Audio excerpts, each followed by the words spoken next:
everything litty, I love when it's hot.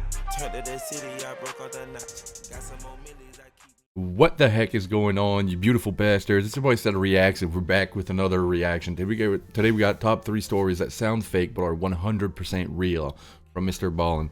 This is part 10, but as per usual, we never start on part 1 on almost nothing here. It's random. This is the one that popped up for me. If you guys have other recommendations of mrballen or anything of like that kind of content, or not even, doesn't matter, just any recommendation in general, make sure to leave a comment. Make sure to let me know what you'd like to see next. And yeah, if you guys are new to the channel, you want to see more of this kind of content, then leave a like, leave a comment, let me know. Subscribe to the channel, that'd be very appreciated. And yeah, I hope you guys are ready for this. I'm ready. Let's get it. Let's go. Sometimes the truth is stranger than fiction, and today we're going to look at 3 stories that demonstrate that. But before we get into those stories, if you're a fan of the strange, dark, and mysterious delivered in story format, then you come to the right channel, because that's all we do, and we upload 3 or 4 times every week. So if that's of interest to you, please secretly use the like button. By the way, just a little side note here before we start this.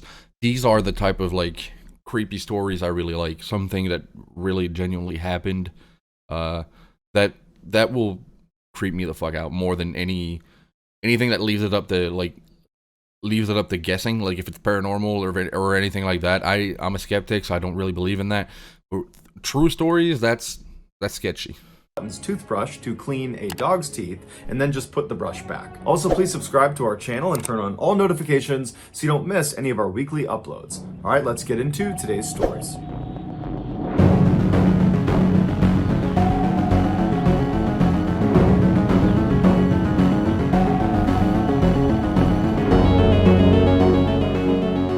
In 1956, the SS Andrea Doria, which was a beautiful ocean liner, was considered to be Italy's largest, fastest, and safest ship. But those things would not be what this ship was remembered for. On July 25th of that year, the ship was sailing towards the east coast of the United States when it ran into some very heavy fog. And so, following procedure, the captain slowed the vessel down and turned on their fog whistle. A little while later, another vessel, the Swedish ocean liner called the SS Stockholm, entered the fog as well, but they were unaware of Andrea Doria's position.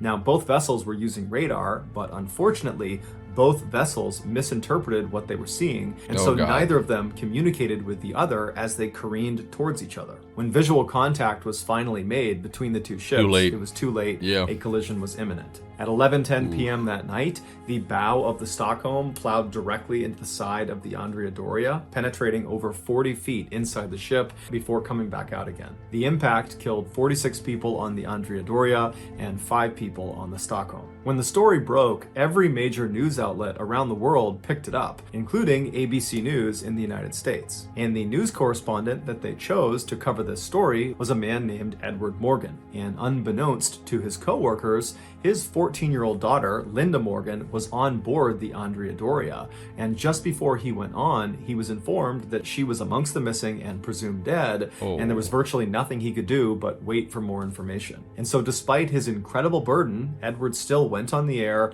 and reported the story without ever losing his composure and without ever mentioning his daughter. But after he got off the air, another story began to develop about the crash. Apparently, a girl who was asleep in one of the rooms on the Andrea Doria that experienced a direct hit from the Stockholm woke up after the crash and didn't know where she was, and she began yelling out for her mother. Meanwhile, a man on board the Stockholm heard the girl's cries, and he ran towards the front of the Stockholm, which is where he heard these cries coming from, and when he got up there, he couldn't believe what he was seeing. Perched on the destroyed bow of the Stockholm was a bed, and on that bed was a relatively unhurt 14-year-old girl named Linda Morgan. It would turn out when the Stockholm penetrated into the Andrea Doria, the bow of the Stockholm scooped the bed Linda Morgan was on up and kind of dragged her into the ship, and then when it retracted out of the Andrea Doria, it brought that bed and Linda Morgan with it. When Edward Morgan found out that his daughter was the so-called miracle girl,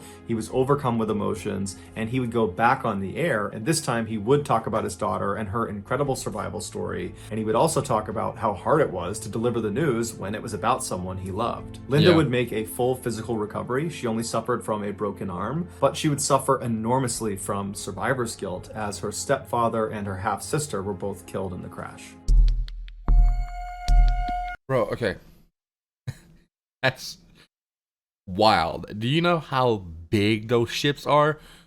For the bow of the ship to come into contact with another boat, and then the bow scoops someone up and brings them out from the other ship. That is, oh my god, what the holy okay, that is... On April 27th, 1997, a farmer in Indonesia was walking his livestock. Like, that's something you see in a movie, and you're like, nah, that's not realistic, that's stupid.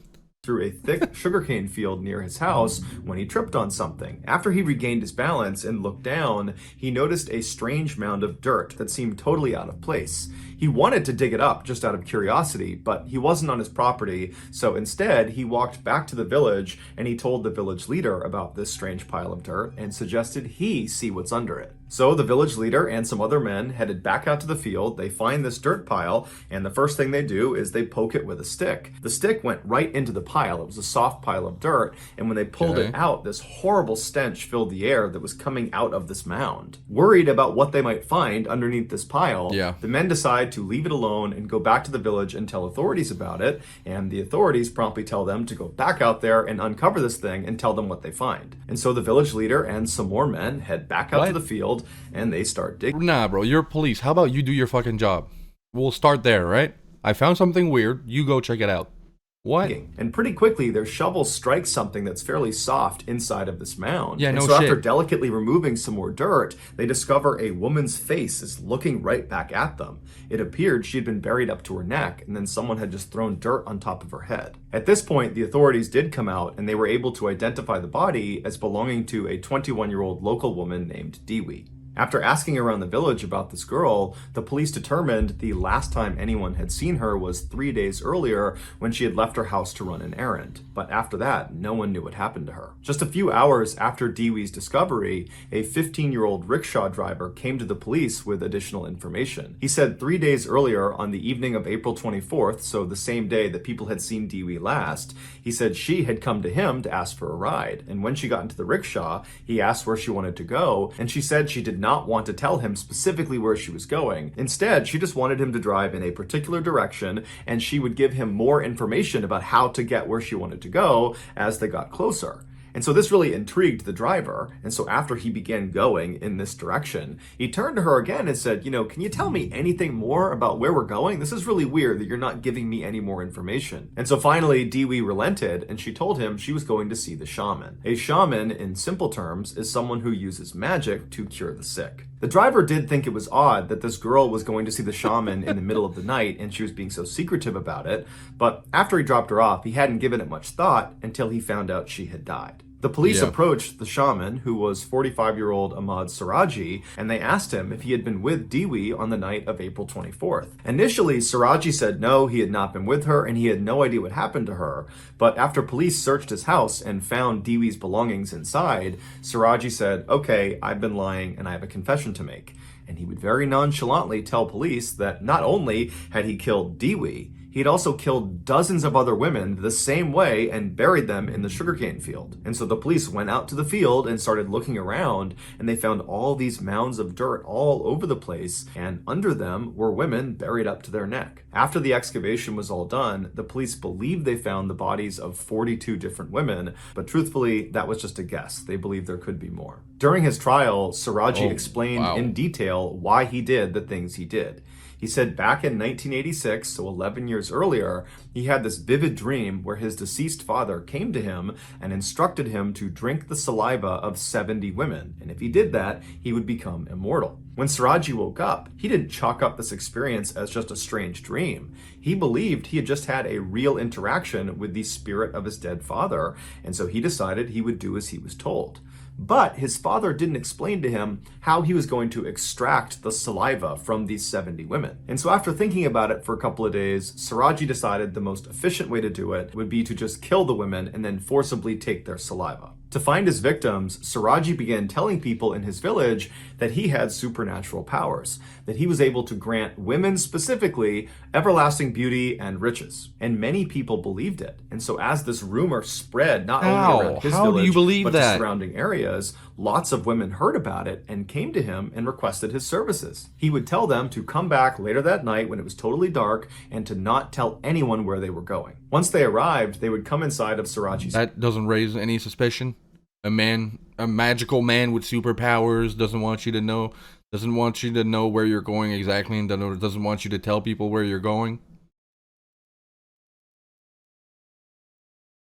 I mean, if you're that stupid, I don't know how you're still alive and you're past like 20. That's house, and they would pay him a fee that was roughly equivalent to $300 US. And then he would tell them he needed to perform a ritual to give them their beauty and their riches. And so they would leave his house, they would cut through a cemetery, and they would enter into that sugarcane field, and they would walk for a while until Siraji stopped them, and he would hand the woman a shovel, and he would tell her to dig a hole in the ground, and he would assure her this is part of the ritual. And so he would stand there as she dug the hole until it was about waist deep, and then he would tell her to get in the hole and put her hands by her side. If she was at all nervous, he would just reassure her again that this is all part of the ritual, that lots of people have done this before, that it's totally safe.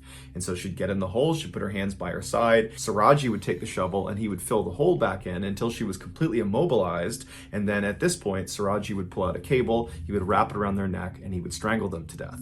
And then once they were dead, he would pull their body out of the hole, and then he would forcibly extract their saliva. And then after that, he would take the shovel again and dig the hole a little bit deeper, and then he would put the body back inside the hole, making sure their head was still sticking out of the ground. And he would orient them so their face was looking towards his house, because he believed having these women constantly looking at him at all hours of the day gave him more power. He said as for Dewi, when she first came to his house and she had paid that fee, she was worried about leaving and going and doing this ritual. It scared her. And so Siraji told her to wait, and he went into the other room where his wife was, and he told her that, hey, I'm gonna go kill this girl and I need your help. I need you to calm her down. And his wife, who had no idea her husband was a mass murderer, just immediately went along with it. She came back into the room and she assured Dewi that everything was totally fine. They had done this before. It was all going to be perfectly safe. And she even said she would come with them to do this ritual. And so at this, Dewi was much more calm and she agreed to go. And so the trio left the house. They went through the cemetery, out to the field,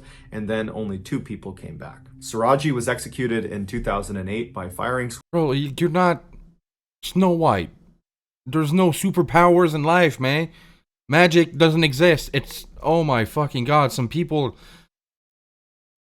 Wow. Like, believing in something you can't prove until it leads you to your death is very sad. That's... Squad, and his wife was sentenced to life in prison. Good.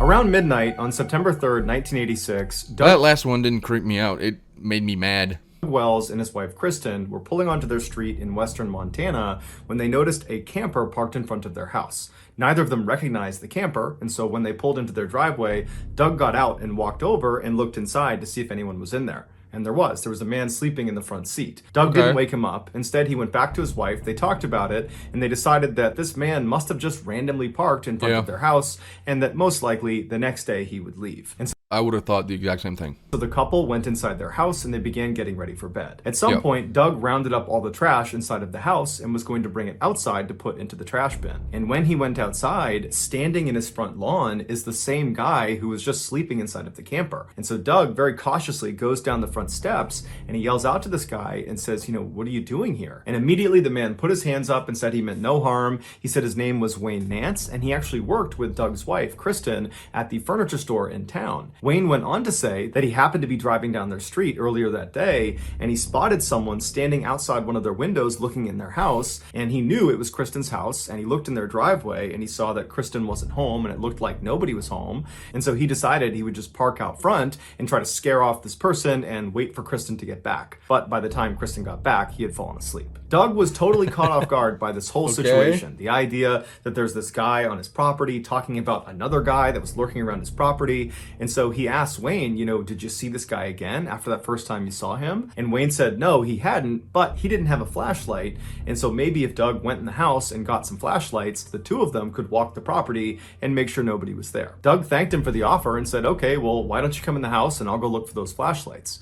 And so Doug led the way inside of his house, and as soon as Wayne got in the house and shut the front door behind him, he pulled out a metal pipe he was hiding and smashed Doug over the back of the head. Doug turned around and Wayne hit him again over the face, and before long the two of them were struggling on the ground. Kristen, who was upstairs, heard the commotion, and she came running down the stairs, and she sees at the bottom her husband, who's bleeding profusely from his head. He's covering himself up on the ground, while Wayne, her co-worker, is standing over him, punching and kicking him. Before Kristen could do anything, Wayne noticed her up on the stairs, and he drew a pistol and aimed it at her and told her to come down here and tie up your husband's arms and legs. Kristen, who's in shock, is just hoping this was just a robbery and that they would have their lives spared. And so she does as she This has to be like a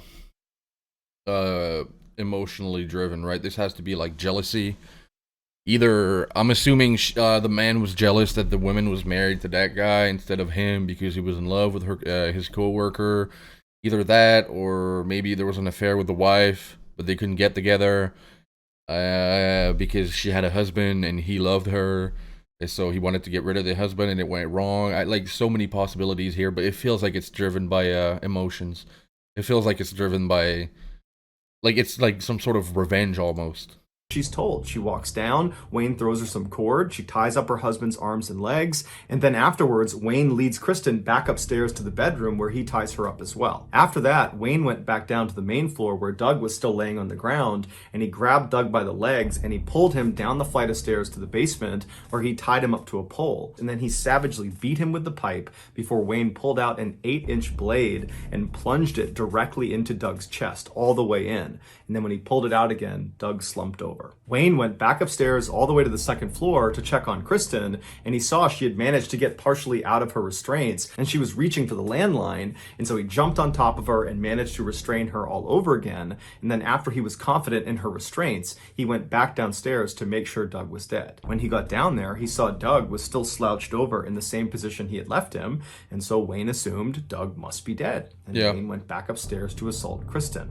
But Wayne was wrong. Doug wasn't dead. And after Wayne went upstairs that second time, Doug, despite his horrific head and chest injuries, managed to wriggle out of his restraints and then hobbled over to a workbench where he had a rifle laying out because Doug was actually a gunsmith. And so he took the rifle and he loaded it with the one round he found on the table. And then he walked over to the base of the stairs, he raised his rifle, and he made his way up to the main floor. He didn't come in contact with Wayne, and he looked around the first floor, he didn't see him, and he heard his wife screaming upstairs. And so he made his way to the next set of stairs and began walking up with his rifle raised. At the top of the stairs to the second floor, there was a hallway that ran right and left out of sight. And so as Doug is making his way up, he can hear off to the left, out of view, his wife screaming in the bedroom, and he can hear the sound of very heavy footsteps running down the hall towards the landing where he is.